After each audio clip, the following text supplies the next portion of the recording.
In loophole backfired news, submitted by your mom. Your mom? Oh, really? My mom? She's watching? Do you have something in your mouth, Joe? No. A guy who tried to prank the DMV wound up with thousands of tickets. I like this story. I need more information. I don't understand what that means. Me neither. All right, so this guy, he's a hacker. He was at this hacking conference in Vegas where he talked about his experience. The screen is up. Okay. I didn't even know they had hacking conferences because I thought it was supposed to be on the down low. It's called DEF CON. We actually know one of the guys that used to run it. Oh, really? He recently passed away. Rest in peace, homeboy. Oh. This guy, his name is Drugi. Drugi is his handle.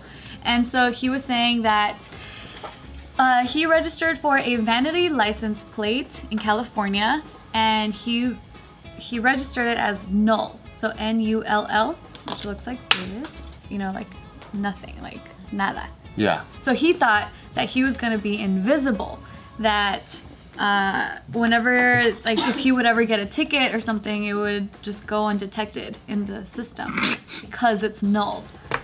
But it ended up backfiring, or actually, so when he went, so he had a whole year and it was great. When he had to register his license plate, like re-register his tags, that's when there was it pretty much said that he couldn't renew, like online renew his registration. So he was like, oh man, all right.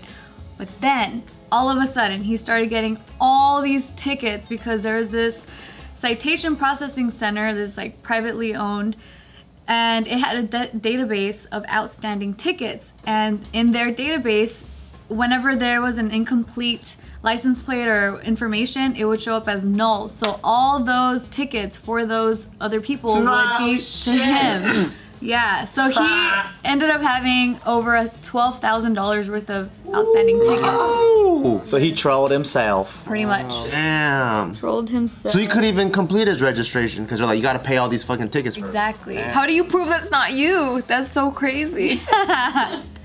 So he ended up talking to DMV, and You can't even talk to at the DMV, to be honest. Yeah. No. He had to wait like 6 months for the appointment to finally. Our appointment's coming up. I'm excited. Okay. So You're excited about a DMV appointment? it's for a motorcycle license. Oh. Isn't that exciting?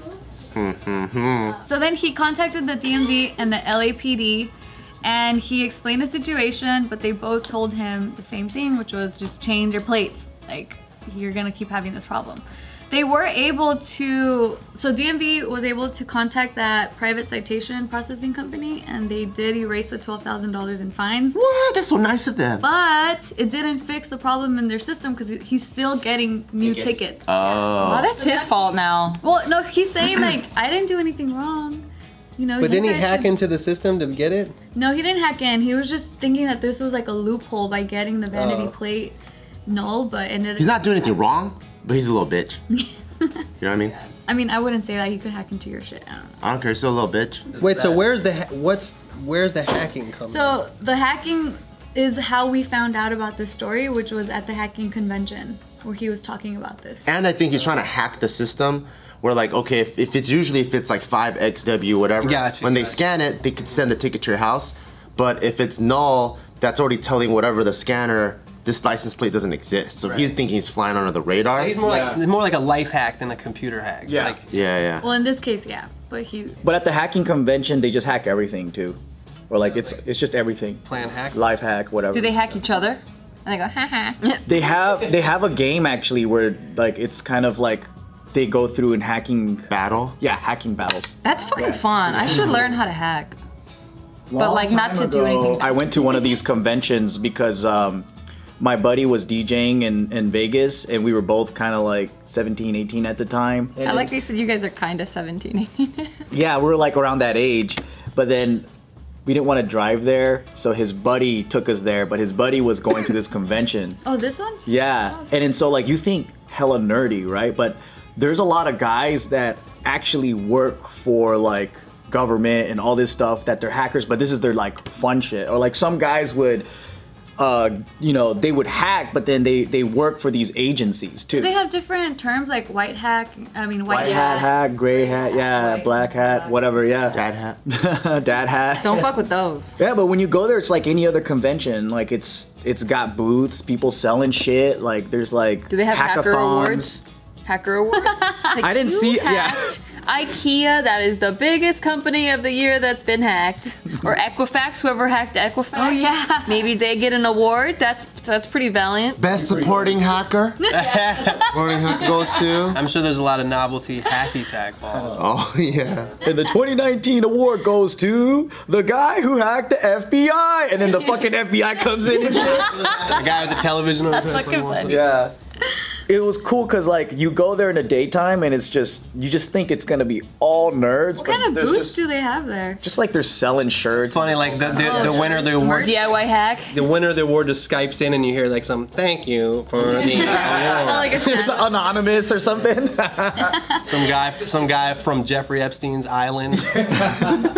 So at night it was fucking crazy because like you would expect it to be just hella nerdy 24/7, and at night there was just a fuck ton of just strippers there What? at the convention. Well, that still Yeah. sounds nerdy. A bunch of nerds with money would probably get strippers. I didn't picture that. Why are there They're just- strippers there? It turned into a big fucking party, and they hired a shit ton of strippers to come into the convention Yeah. hall. There's a DJ. No, because and all I was this blown shit. away that I was like, strippers are into hacking? Oh, I was like, if I'm a nerd, I'm in Vegas. I got money. Yeah, it's true. Yeah, a stripper. I'm gonna fill it with strippers. I get it, but in my mind, I'm thinking they're so into hacking that it's like, get the fuck away from me, girls. Because you know, like how Oh, guys like are that like one hella guy? into their video games, and then the girls are like standing in front of them, like their girlfriend's trying to fuck them, and they're like, get the fuck What away. was that one with Ryan Felipe where he had to hack into something while a girl was sucking his dick? No, that wasn't him. Hugh Jackman. Yeah, Hugh Jackman. It's in Swordfish.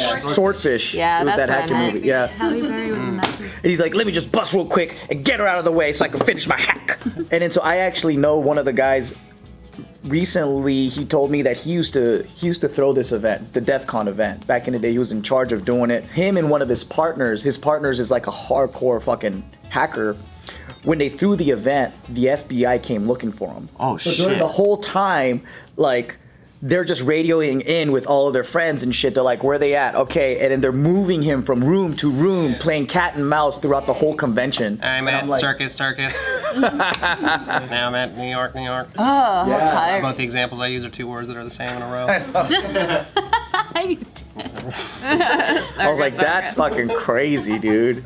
You think that the strippers that were there, you know, if they were hackers too, they could just hack into your bank account and steal it $1 at a time. Oh, that's kind of You can genius. take that out.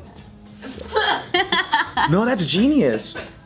There is a guy that actually got in trouble for. Like a penny or something, right? Yeah. Oh, like he an would- Office Space? Yeah, like an office yeah. space. Yeah. The remainder of the cent. Yeah, and then you just slowly accumulate millions of dollars. It was like, wasn't it like Operation Piggy Bank or something like that? Oh my god, how cute. This is an actual thing. You ever seen the movie Office Space? Yeah, it's an office yeah. space. So like the hack was that like every time money gets put in this account, there's like half a cent left over, and it rounds off to the nearest cent, and half a cent goes into a secret account. So over time, you know, it would just add up to however much. Because there was a ton of transactions happening. Every transaction, you'd get like a fraction of a cent. Yeah. That was a good movie. That's one of my favorite. Milton. movies. The guy with the red stapler. My stapler. Have you seen my stapler? I saw the guy at some restaurant in Sherman Oaks, the guy that played the main guy. Yeah. For some reason, I'm so full of coffee, I can't remember his name in the movie. Peter, the main character in Office Space. He hasn't really done too many movies after that. He was also in Sex and the City. Oh yeah. He was a character in that show too. And he was in one other thing. Couldn't name his real name though. I don't know what his real name is. Do you see a lot of celebrities in your neighborhood?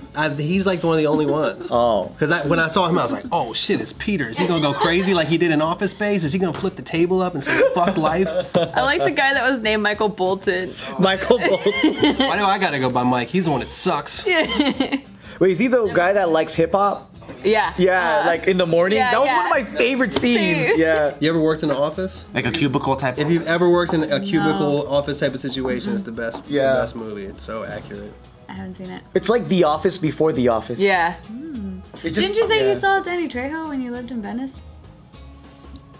I didn't say that. Just recently, Casey and I. I don't know Danny Trejo even well enough to No, it's tell you. because just recently. He could walk in Casey- here right now and be like, I'm Mike, what's up? Casey and I had a conversation where I was like, I remember someone told me that Danny Trejo's always in Venice, and they lived there, so I thought it was you. But It wasn't me. apparently it was. You live in Venice? I used to. Where you live now? Sherman Oaks. Oh shit, we're neighbors. Oh, you live in How'd you get here on time? I left a little early on purpose. I was the first person here. This morning. What time did you leave? I thought I was in the wrong place because I went to the front and there's a door like go the fuck away, and then I go to the back, there's a door that go the fuck away. Legit, what time did you leave though? What time did I leave? You probably wanted to be like I left extra, at extra early. 7:45 and I was still 10 minutes I late. left at like 7:35. Well, that makes sense because I was 10 minutes late and he was on time.